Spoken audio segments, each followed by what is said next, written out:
गहरी रात अपने सन्नाटे में डूबी हुई थी। आसमान पर बादल छाए हुए थे और हल्की हल्की बारिश फिजा को मजीद परअसरार बना रही थी।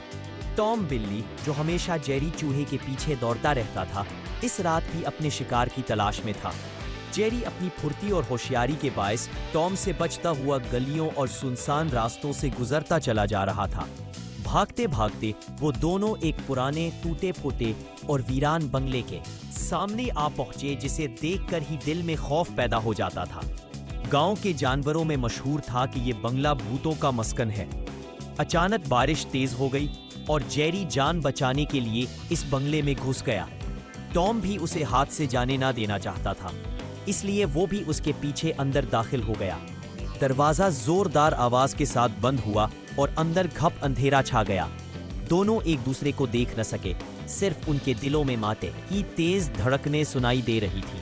बंगले के अंदर अजीब सी उदासी और खामोशी फैली हुई थी। कहीं से पानी टपकने की आवाज आ रही थी और पुरानी लकड़ी से बने फर्श की चरचराहट हर कदम पर सुनाई देती थी।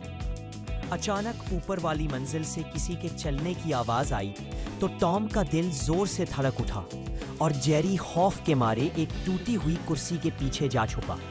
बाहर तेज हवा चलने लगी और खिड़कियां जोर जोर से बजने लगी। ऐसा महसूस हो रहा था जैसे कोई बाहर से जोर जोर से दस्तक दे रहा हो। दीवारों पर बनी साएदार परछाइयां हरकत करने लगी, कभी लंबी और कभी छोटी होकर। जेरी ने लरसती हुई आवाज में सोचा, ये जरूर कोई भूत है। टॉम अगरचा बहादुर होने का दिखावा करता था, मगर उसके कान भी खौफ से खड़े हो गए थे और दम हल्की हल्की कांप रही थी। हर आवाज उन्हें किसी आसेब की मौजूदगी का एहसास दिला रही थी।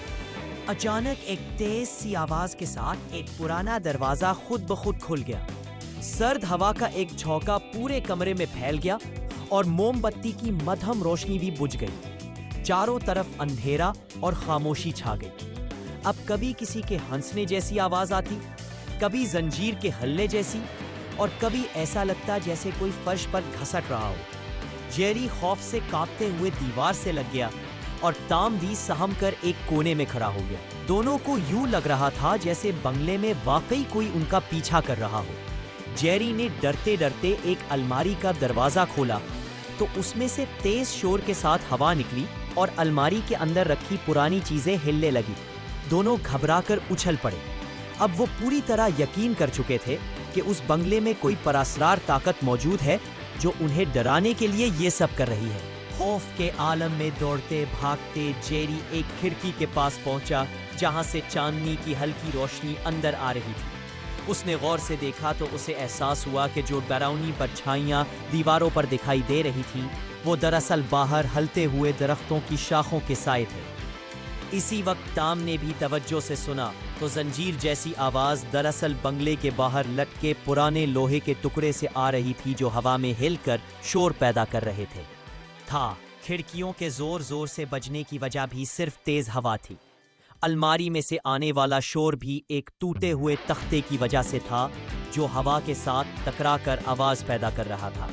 आहिस्ता आहिस्ता दोनों को समझ आने लगा कि जिसे वो भूत समझ रहे थे, वो सब कुछ कुदरती अवामिल की वजह से हो रहा था। उनके दिलों से खौफ कम होने लगा और वो हकीकत को समझने लगे। जब टॉम और जेरी को पूरा यकीन हो गया कि बंगला भूतों का नहीं बल्कि सिर्फ एक पुराना, वीरान और टूटा हुआ मकान है, तो दोनों ने सुकून का सांस लिया। जेरी ने हल्की सी मुस्कुराहट के साथ कहा, हमने अपने डर को खुद ही बड़ा बना लिया था। टॉम ने भी सर हिलाते हुए इस बात की तायीद की। इस दौरान बारिश थम चुकी थी और आसमान पर चांद पूरी आबोताब से चमक रहा था। दोनों बंगले से बाहर निकले तो उन्हें बाहर की खुली फजा में एक अजीब सा सुकून महसूस हुआ। अब ना कोई खौफ था, ना कोई परछाई उन्हें डरा रही थी।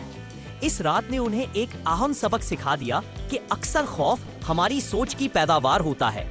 हम अंधेरे और अनजान हालात से घबरा जाते हैं, हालांकि हकीकत इससे कहीं सादा होती है। टॉम और जेरी, जो हमेशा एक दूसरे के दुश्मन समझे जाते थे, इस रात एक दूसरे के साथी बन गए और ये वादा करके रवाना हुए कि आइंदा वो वहम और डर की बजाय अक्ल और हिम्मत से काम लिया करेंगे, क्योंकि डर सिर्फ जहन का खेल होता है।